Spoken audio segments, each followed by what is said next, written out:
Assalamualaikum dan salam sejahtera. Pengalaman saya sebagai seorang pelajar politeknik, memang banyak aktiviti kemasyarakatan yang telah dijalankan antara para pelajar dan masyarakat setempat. Seingat saya pernah pergi satu gotong royong di sebuah kampung yang memang sangat seronok.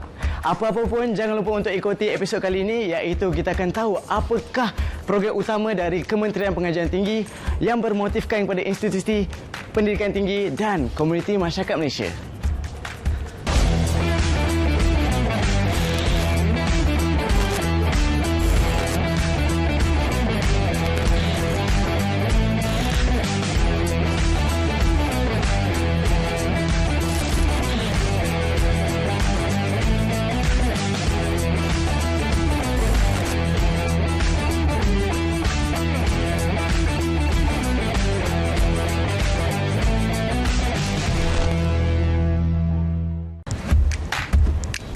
Guys, peranan universiti hari ini bukan sahaja mendidik anak bangsa untuk mendapatkan pendidikan yang sempurna, tetapi ia juga melahirkan pelajar yang holistik dan berdaya saing. Aktiviti kemasyarakatan juga sering diselitkan semasa pengajian. Pihak institusi, pensyarah dan juga pelajar turut sama sekali menjalankan program tersebut demi mengeratkan silaturahim.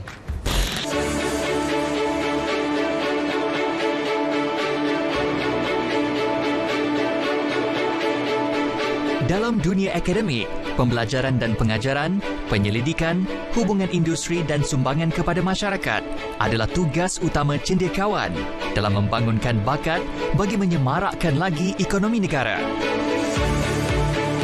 Beberapa inisiatif telah dilaksanakan oleh KPT untuk melibatkan institusi pendidikan tinggi dekat dengan masyarakat. Antara program yang dilaksanakan di peringkat universiti awam adalah Program Service Learning Malaysia University for Society (SULAM). Manakala di peringkat College Community adalah Pembelajaran Sepanjang Hayat (PSH). SULAM adalah inisiatif yang menggabungkan objektif pembelajaran dengan hikmat komuniti yang memberi peluang dan pengalaman kepada pelajar di institusi pendidikan tinggi mengaplikasi dan menterjemahkan ilmu pengetahuan di bilik kuliah kepada komuniti setempat melalui aktiviti yang memberi manfaat bersama, khususnya kepada pembangunan sosio-ekonomi setempat. Inisiatif ini merupakan kaedah pembelajaran yang menggabungkan objektif pembelajaran dengan hikmat komuniti bagi bertujuan memberi pengalaman pembelajaran yang menghubungkaitkan teori dan praktis dengan menyelesaikan permasalahan sebenar dalam komuniti. So, SULAM ni sebenarnya adalah satu kaedah pendekatan pengajaran. Apa yang mereka lakukan itu mesti berkait rapat dengan apa yang pelajar-pelajar pelajari dalam bilik-bilik kuliah. SULAM ni juga dia mendidik pelajar-pelajar kita untuk membangunkan mereka punya kemahiran insaniah. Ini satu isu yang saya rasa di mana-mana pun ramai orang luar kat sana bercerita tentang contohnya kualiti pelajar-pelajar kita sekarang ni dari segi kemahiran insaniah mereka kurang. Contohnya tak pandai komunikasi, tak berfikiran kritis, tak ada sifat kepimpinan. Jadi apabila kita bawa mereka ke dalam komuniti, mereka yang mengatur semua aktiviti-aktiviti program kat sini, jadi ia akan membina sifat mereka berkomunikasi dengan orang tua, dengan orang kampung, dengan anak-anak kampung. Mereka juga akan melatih diri mereka untuk mengatur sesuatu projek. Jadi sifat kepimpinan tu akan dipupuk.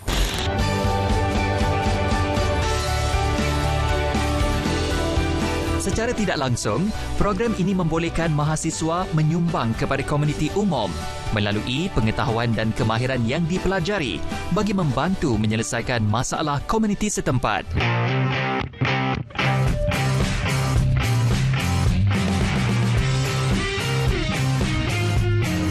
Universiti Teknologi Malaysia (UTM) adalah antara universiti yang aktif melaksanakan inisiatif ini.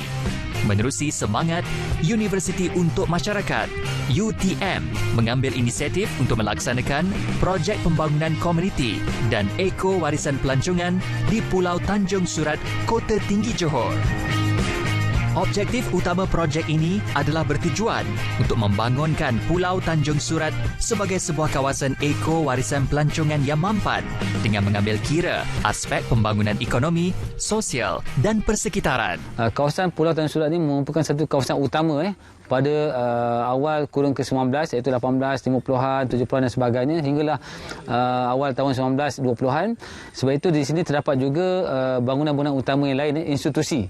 Kalau kita bandingkan mungkin pada masa itu sangat hebatlah sebab mereka ada di sini pejabat polis yang dibangunkan bangunannya tahun 1920-an. Kemudian ada kompleks kastam yang lama, kemudian ada masjid lengkap pada ketika itu. Sekarang ni memang kita nampak agak sunyi dan tertinggal lah, tapi bila kita bayangkan pada ketika itu dengan elemen-elemen yang ada ni, dia menunjukkan bahawa kawasan Pulau Tanjung Surat ini merupakan satu kawasan yang sangat penting kepada masyarakat di sini, di sekitarnya dan juga di negeri Johor dan amnya di Malaysia sendiri. Dan dalam konteks sulam ni, peranan pelajar kita atau peranan dalam aktiviti sulam yang kita jadikan adalah bagaimana kita menerokai, mendokumentasi dan mempamerkan bahan-bahan sejarah ini kepada tatapan umum. Itu adalah salah satu daripada matlamat kita lah dalam program sulam.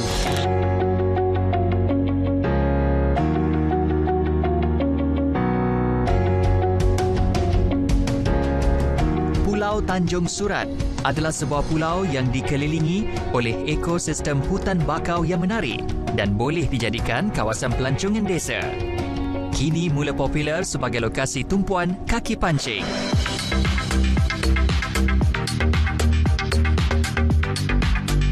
Di sini juga telah diwujudkan sebuah galeri untuk mengumpul segala maklumat baru untuk tatapan para pengunjung di pulau ini. Pulau Tanjung Surat juga mempunyai keunikan tersendiri dan kaya dengan sejarah serta warisan yang belum terungkap lagi, seperti sejarah runtuhan bangunan ini. Bangunan ini telah dibina mengikut kajian pelajar-pelajar kita, bangunan yang mempunyai dua tingkat dan di bawahnya adalah lantai batu dan di atasnya adalah kayu. Kalau kita tengok yang besar tu adalah struktur utama. Dan kita berada di kawasan belakang belakang, dan di depan sana adalah kalau kita lihat kawasan lapang tu dia menghadap muara Sungai Johor. Kenapa kita nampak lapang di situ pokok-pokok tinggi? Sebab itulah halaman halaman pada ketika itu.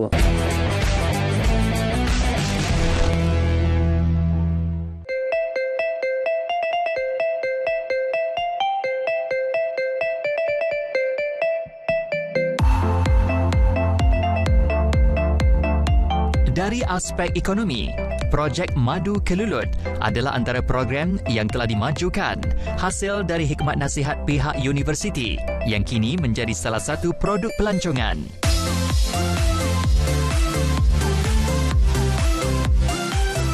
Ramai juga yang tidak mengetahui bahawa di sini juga masih ada warisan seni jong, iaitu perahu layar yang telah dimainkan oleh masyarakat Melayu sejak tahun 40-an lagi. Jong memang sudah lama pupus di pulau ini, namun selepas ada program sulap, Jong telah hidup kembali dan telah ada generasi muda yang mewarisinya. Jadi Jong ni adalah satu permainan tradisi lama lah. Iaitu Jong ini telah dimainkan sejak zaman Johor Riau lagi. Pada ketika zaman Johor Riau itu, Jong ini meluas lah daripada Indonesia, Singapura dan sampai juga kita ke negeri Johor ni. Jong ini dilayarkan tanpa pemandu. Maknanya dia dimainkan di setting, kemudian kita akan lepas jong itu yang akan berlumba sendiri. Dia ikut pada kemahirannya sendirilah.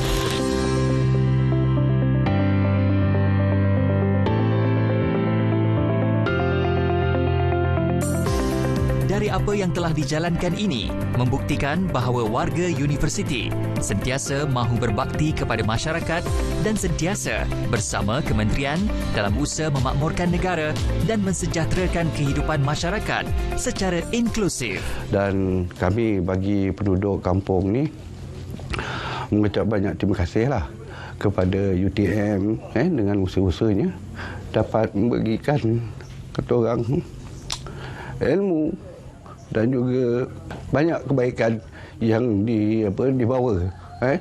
Tapi itulah. Jadi kita sebagai penduduk dan juga masyarakat selaku awam, apabila ada datang dibawa ilmu, ilmu ini adalah penting bagi kita. Jadi kita wajib untuk menerima ilmu. Universiti bukan sahaja memfokuskan kepada pelajar, tetapi ia juga melibatkan komuniti luar ke dalam program yang dilaksanakan mereka sebagai tanda keprihatinan institusi pendidikan tinggi dengan masyarakat setempat. Apa itu PSH? Ikuti segmen seterusnya.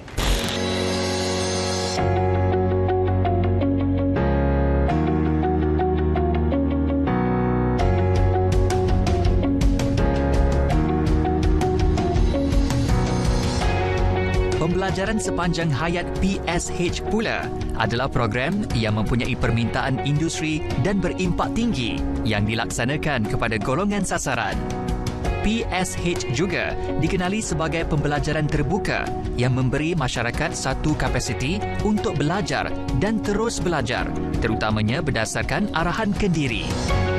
Pelbagai aktiviti dan pelaksanaan telah dibuat di kebanyakan kolej komuniti bagi menjayakan PSH ini. PSH ni program pembelajaran sepanjang hayat atau lebih dikenali dengan nama mesra dia kursus pendek lah.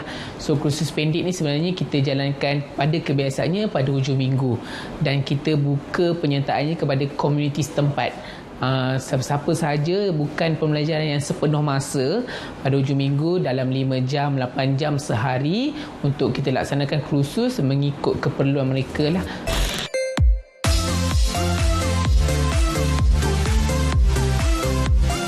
Bunga Spa di Kolej Komuniti Batu Gajah adalah salah satu contoh program komuniti yang telah berjaya dilaksanakan. Bunga Spa ni merupakan produk baru daripada Kolej Komuniti Batu Gajah. Sebenarnya merupakan sebuah spa sebenar yang kita dapat kerjasama dan khidmat nasihat daripada industri spa negara. Sebenarnya Bunga Spa ni merupakan produk yang memang kita ada program sijil terapi kecantikan dan spa. Jadi spa sebenar yang kita tawarkan tempat latihan kepada pelajar-pelajar kita yang telah habis belajar, alumni kita lah. So mereka datang kembali ke kolej untuk kita polish atau bertempatkan mereka untuk bekerja di sini di Bunga Spa ini dan juga tempat untuk belajar-belajar menjalani latihan industri sebelum mereka berkecimpung dengan dunia sebenar di luar sana.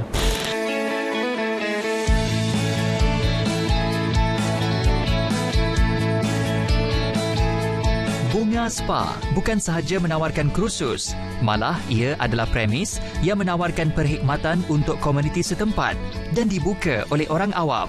Sebelum mula menjahit ni, saya memang kosong pasal dunia jahitan ni. Saya buat jual kek kecil-kecilan lah sebelum mula dalam bidang ni. Kemudian saya datang minat nak belajar menjahit. Kemudian saya cari kat laman media sosial kan. Saya terjumpa iklan di Kolej Komuniti Batu Gajah ni. Mula-mula saya pergi untuk belajar pola seluar. Kemudian selepas pada tu saya belajar jahit seluar selek. Dan banyak lagi lah saya belajar jahit blouse. Alhamdulillah saya seronok belajar di situ. Sebab tenaga-tenaga pengajar kat situ sangat peramah dan profesional dan bertauliah.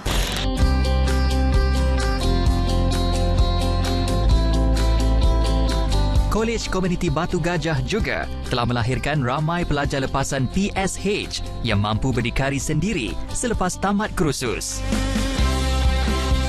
Puan Nurul Juliana Jabar adalah antara lepasan PSH yang kini mempraktikkan ilmu yang diperolehinya untuk memajukan lagi usaha jahitannya. So Puan Juliana ini pada permulaannya hanya ada pandai menjahit seperti biasa sahaja, tetapi apabila kita mengajar beliau dan mengikuti kursus ini, beliau sehingga kini telah memiliki satu perniagaan sendiri. Beliau sendiri telah menjahit beberapa produk-produk yang telah permintaan lah, antaranya jubah konvo. So untuk Puan Juliana ini pada permulaannya bermula dengan sifar. So bila dia kembali ke kolej komuniti, datang ke kolej komuniti dan mengikuti kursus pendek ini, maka kita telah groom beliau untuk menjadi seorang usahawan.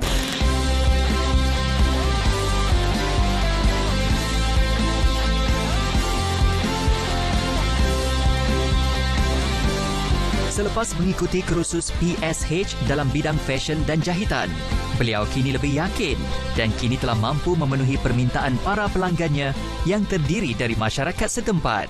Bagi para wanita kat luar sana, saya memang menggalakkan untuk mengikuti kursus-kursus pendek ni dalam meningkatkan ekonomi keluarga kita, para wanita ni perlu ada satu kemahiran untuk membantu keluarga kita.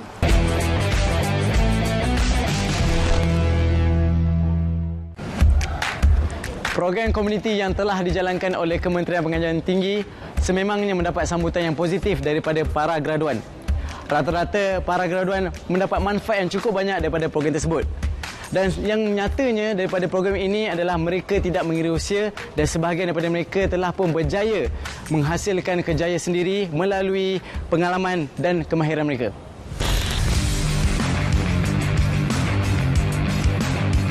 Memang tidak boleh disangkal bahawa program pembelajaran sepanjang hayat PSH telah melahirkan ramai lepasan pelajar yang mahir serta mampu berdikari. Berasaskan pengalaman bekerja sebelum ini dan ditambah dengan ilmu yang diperolehi di kolej komuniti, ramai pelajar lepasan PSH mampu memperolehi pekerjaan atau membina pekerjaan sendiri menerusi perniagaan. So untuk keusahawanan pelajar ni kita fokus pada pelajar yang sedia ada dalam kolej. Di situ dia lebih formal lah, maksudnya di dalam kelas pelajar-pelajar akan didedahkan dengan ilmu-ilmu keusahawanan dan juga bisnes asas dan boleh dipraktikkan apabila mereka dah habis belajar nantilah. Kalau keusahawanan alumni ni pula kita fokus kepada pelajar-pelajar lepasan kolej, di mana kita gunakan saluran persatuan alumni. Kita panggil mereka untuk bantu sekiranya mereka ada masalah-masalah dalam bidang keusahawanan lah. Dan akhir sekali adalah keusahawanan komuniti, di mana keusahawanan komuniti ini kita fokus kepada peserta-peserta PSH kita, peserta kursus pendek kita, dan di sini kita lebih untuk membantu pada peserta-peserta kursus pendek ini untuk memasarkan contohnya ataupun ilmu-ilmu asas yang berkaitan dengan keusahawanan lah, online, bisnes dan sebagainya lah.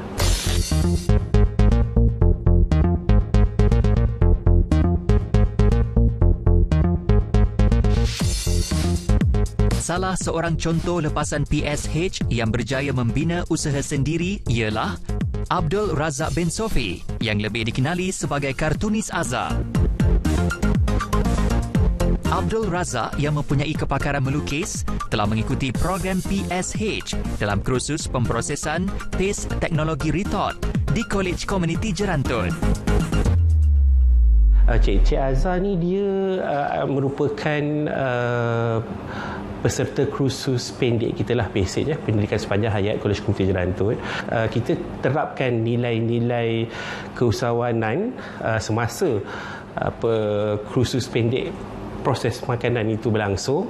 Selepas beliau menyertai khusus prosesan makanan tu, beliau dapat memperkembangkan lagi bidang makanan pula. Jadi di situ kita dapat lihat adaptasi di mana Cik Azhar berjaya menggunakan ilmu yang sedia ada ditambahkan dengan kemahiran yang disediakan di kolej komuniti dan juga ilmu keusahawanan yang kita bagi semasa proses pendidikan sepanjang hayat itu untuk memperkembangkan lagi bisnes beliau.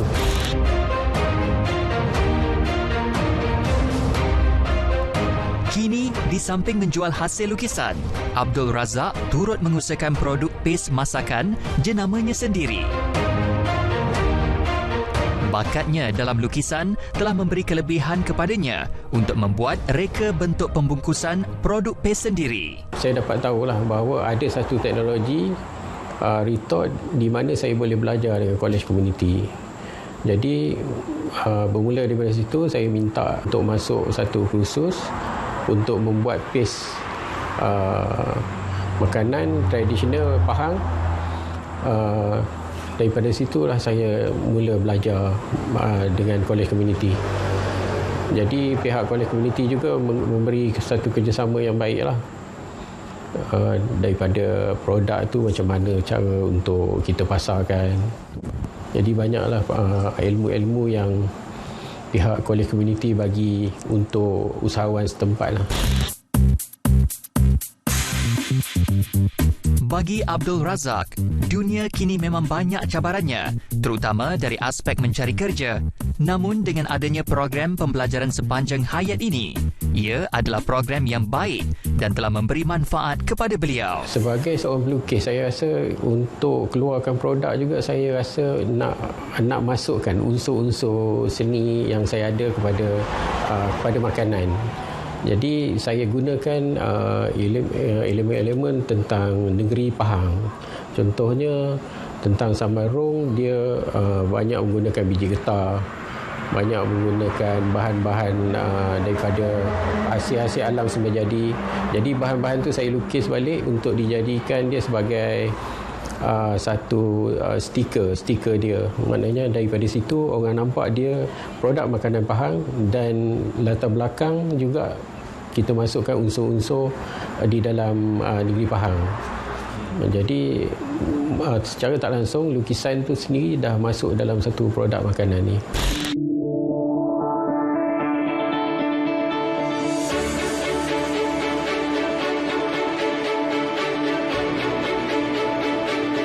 Universiti sentiasa memperluaskan agendanya dengan menjayakan pelbagai aktiviti membabitkan pelajar yang mampu memberi impak positif kepada mereka di dalam mahupun di luar negara. Pelbagai usaha direncanakan dan melaksanakan aktiviti yang memberi pendedahan sebenar selain membabitkan komuniti setempat bagi manfaat komuniti sekitar.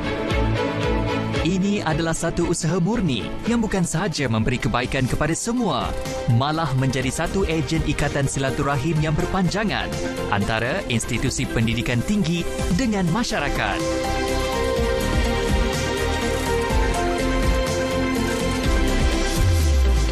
Okay guys, good luck. Syabas kepada Kementerian Pengajian Tinggi dan tahniah kepada alumni yang telah berjaya. Ini adalah satu bukti bahawa apa yang dilaksanakan oleh pihak kerajaan di Kementerian Pengajian Tinggi telah pun menjana minda serta melahirkan modal insan adalah satu usaha yang baik. Ia dapat menyumbang kepada kesejahteraan dan pembangunan negara. Itu saya daripada saya. Jumpa lagi. Assalamualaikum.